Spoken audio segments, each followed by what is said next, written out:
Howdy folks, hope you're keeping well. In today's English video lesson, we're going to learn some vocabulary with the debate that just took place in the US between Kamala Harris and Donald Trump. I'll put the words in the description with plenty of example sentences for you to read. Let's do this. The former vice president called for defunding federal law enforcement 45,000 agents, get this, on the day after he was arraigned on 34 felony counts. The first word of the lesson is arraign. Arraign is a verb and it means to take someone to a court of law where they'll have to say whether they think they're innocent or guilty because they have been charged. This is called entering a plea. Entering a plea. The noun of arraign is arraignment. Arraignment. Let's go back and hear that verb again. For defunding federal law enforcement 45,000 agents, get this, on the day after he was arraigned on 34 felony counts. The word felony is also important to learn. It is a very serious crime, definitely more serious than a misdemeanor. It's also important for us to learn the verbs that go with these nouns to sound natural. We often say to commit or to perpetrate a felony. So let's talk about what is important in this race. It is important that we move forward, that we turn the page on this same old tired rhetoric. Rhetoric is our next word of the lesson. It is a noun and refers to persuasive language that could sometimes lack substance and significance. So Kamala is criticizing Trump for using the same old tried out and tired language which is ineffective.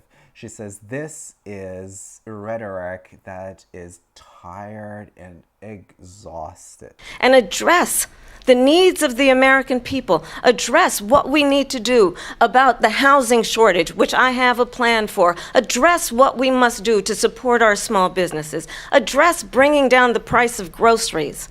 But frankly, the American people are exhausted with this same old tired playbook. Playbook refers to a set of strategies that are usually used in order to achieve a political goal. And this is something that politicians often go back to. This is their playbook, those strategies that perhaps have worked in the past and they still want to push their agenda using the same tactics. Playbook. President Harris, thank you. Excuse me. Every one of those cases was started by them against their political opponent. And I'm winning most of them, and I will win the rest on appeal. He says, I will win the rest of them on appeal. When someone appeals, they go to a court of law which has higher authority because they want to overturn a previous decision made by a court of law. You could use this as a verb or a noun. The verb form works like this, to appeal to a court of law. And he used this as a noun. So he said, I will win these cases on appeal, on appeal. Let's go back and hear that expression again. President Harris, thank you. Excuse me. Every one of those cases was started by them against their political opponent. And I'm winning most of them, and I will win the rest on appeal. And you saw that with the decision that came down just recently from the Supreme Court. I'm winning most of them. But those are cases, it's called weaponization. Weaponization is the manipulative use of something, for instance, the justice system, in order to go after someone. This is abusive and is often, unfortunately, carried out in politics. Weaponization, the verb is weaponize. Never happened in this country. They weaponized the Justice Department. Every one of those cases was involved with the DOJ, from Atlanta and Fani Willis to the Attorney General of New York and the DA in New York. Every one of those cases. And then they say, oh, he's a criminal. They're the ones that made them go after me. By the way, Joe Biden was found essentially guilty on the documents case. And what happened in my documents case? They said, oh, that's the toughest of them all. A complete and total victory. 2 months ago, it was thrown out. It's weaponization, and they used it, and it's never happened in this country. They used it to try and win an election. They're President Trump, fake cases. President Trump, thank you. A really quick response here, Vice President Harris, on this notion of weaponization of the Justice Department. Well, let's talk about extreme and understand the context in which this election in 2024 is taking place. The United States Supreme Court recently ruled that the former president would essentially be immune from any misconduct if he were to enter the White House again. Understand, this is someone who has openly said he would terminate, I'm quoting, terminate the Constitution of the United States, that he would weaponize the Department of Justice against his political enemies. Someone who has openly expressed disdain. Disdain is the next word of the lesson. It means disrespect. If someone is described as disdainful or contemptuous, it means that they often look down on other people and they might even belittle them. Disdain. And the way we use it is to have disdain for someone or something. So let's go back and see how Kamala used this word in her sentence. States that he would weaponize the Department of Justice against his political enemies. Someone who has openly expressed disdain for members of our military. Understand what it would mean if Donald Trump were back in the White House with no guardrails, because certainly we know now the court. If there were no guardrails, so guardrails are placed on the roads in order to protect cars. And in this particular situation, she's using the word guardrails to refer to limits on someone's power, to curtail their excessive use of power, to limit and curb their use of power that may not be lawful. Won't stop him. We know J.D. Vance is not going to stop him. It's up to the American people. Vice President stop Harris, him. thank you. Lindsay? Vice President Harris, in your last run for president.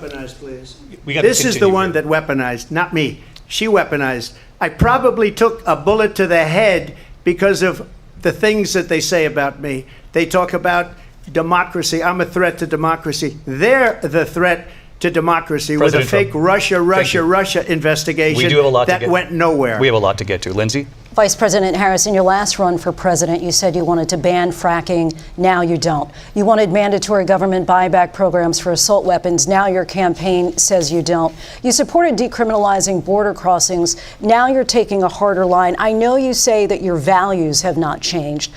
To take a hard line is to be more assertive. It is to implement measures that are a bit stronger. And the way that we use it is to use this phrase in this manner, to take a hard or a soft line on something. So the preposition is also very important there. So then why have so many of your policy positions changed?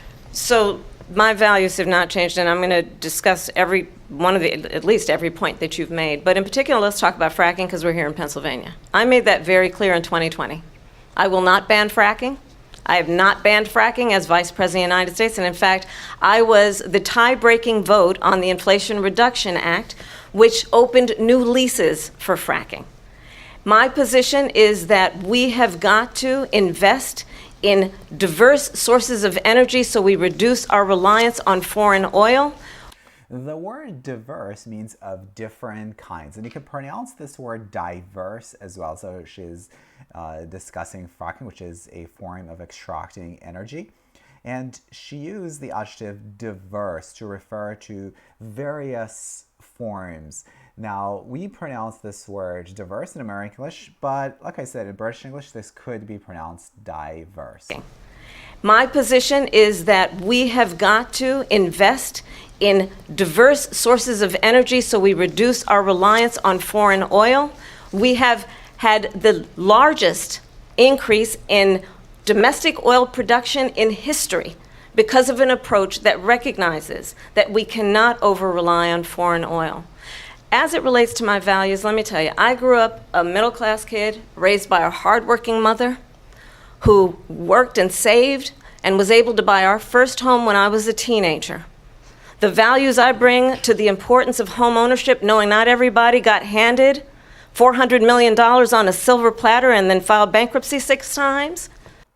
Okay, so a good idiom to learn here is to be given, for instance, wealth all of a sudden, usually because they're born into a family. And the idiom is to be given something on a silver platter, or to be born with a silver spoon in someone's mouth. And that's what Kamala is saying, that she grew up in a family that tried very hard to make ends meet, whereas Trump was given everything on a silver platter. Anyways, if you want to review the vocabulary that we've learned together, check out the description. I hope you enjoyed this video lesson. Catch up.